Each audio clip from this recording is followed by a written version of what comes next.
Yang menjadi masalah kan begini, saya ingin menceritakan ada satu hadis qudsi yang isinya menceritakan orang mencari Tuhan, ya, mencari mursyid, mencari guru, ya, bertapa di gunung, bertapa di hutan, naik gunung, turun gunung, masuk hutan, keluar hutan, cari kemana-mana sampai dia meninggal dunia. Di hadapan Tuhan dia dipersalahkan. Kenapa engkau mencariku ke hutan-hutan, mencari guru-guru, mencari lautan, nggak bakal ketemu, Anda salah jalan.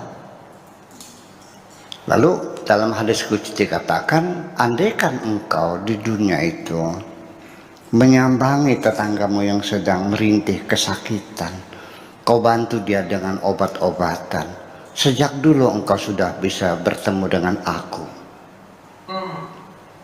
Andaikan engkau datang, ya, melayat takziah kepada temanmu yang meninggal dunia dan engkau ikut menghantarnya ke kuburan, sejak dulu engkau sudah bertemu dengan aku. Selama ini engkau mencari aku salah jalan. Jadi di sini artinya bahwa ternyata ibadah sosial itu lebih mulus menghantarkan kepada Tuhan daripada ibadah-ibadah seremoni. Berzikir, berpuasa, ya kan begitu, jelas akan menyentuh kemanusiaan kita, karena aku ada di samping orang yang sakit itu. Ketika engkau datang mengunjungi orang yang sakit, engkau sudah sejak dulu ketemu dengan aku, karena aku di samping orang yang sakit. Ketika engkau menghantarkan orang yang mati, aku bersama orang yang mati itu. Jadi artinya bahwa kebaikan-kebaikan yang kita lakukan di dunia kepada sesama itu lebih menjamin akan keberhasilan kita menemukan Tuhan kita. Nah, tetapi ternyata dalam sejarah peradaban Islam sendiri itu ternyata yang dibesar-besarkan itu seremoni, ibadah-ibadah seremonial yang dibesar-besarkan itu, bukan ibadah sosialnya. Itu salah satunya. Kemudian ada yang menarik sekali.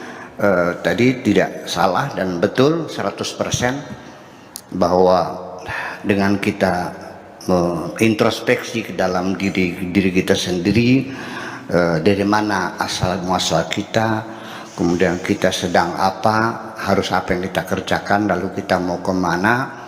Ini adalah 3 pertanyaan. Apabila seseorang bisa menjawab dengan benar, engkau dari mana dan sekarang engkau sedang apa dan engkau akan kemana, berarti engkau sudah mengenal Tuhanmu.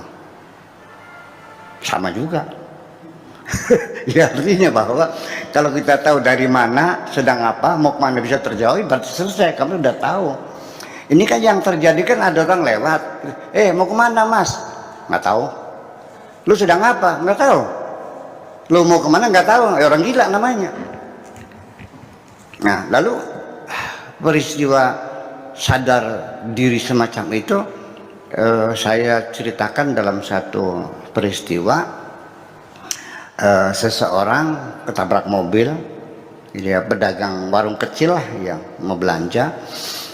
Waktu itu belanjaannya itu biasanya 5.000 karena ada kenaikan harga barang sehingga perlu belanja 10.000. Istrinya ngotot cukup 5.000, cukup tidak cukup 5.000. Pokoknya kata suaminya 5.000 buat apa? Paling cabai 1 dapatnya. Kan gitu. Dalam pertengkarannya itu akhirnya berebut uang 10.000 sampai sobek. Akhirnya istrinya ngalah, uang nih dikasihkan, ditambal dulu. Nah, setelah itu dia mampir di warung dulu, beli rokok 1.000 dari 2 batang, yang satu diisap, yang satu diselipkan di telinganya, dibelokkan tikungan maut di Desa Keliwet itu ya, yaitu ketabrak ranjangnya itu, dia terpelanting oleh bus ya waktu itu sampai kepalanya membentur DMJ, batu batas jalan raya itu. Dia pingsan di rumah sakit 1 minggu, dia koma, tidak sadar diri, diobati, setelah itu dia siuman. Istrinya bahagia sekali, suaminya sudah siuman. Tetapi ketika ditanya siapa aku, si suami tidak kenal.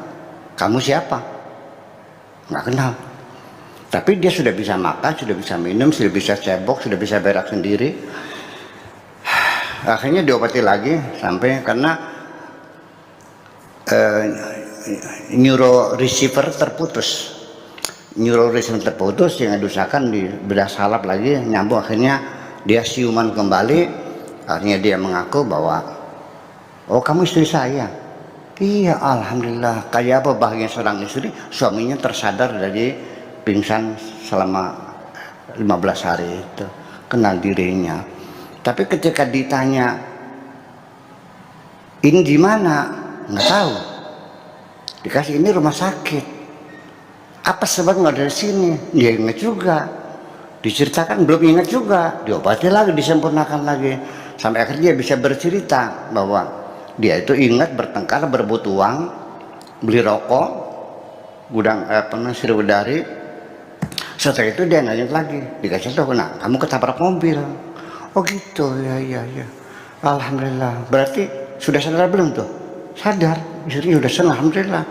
Jadi diperiksa oleh dokter, kamu sudah sehat, bisa pulang. Ya, sudah kenal istri, sudah bisa mengingat peristiwa yang lama.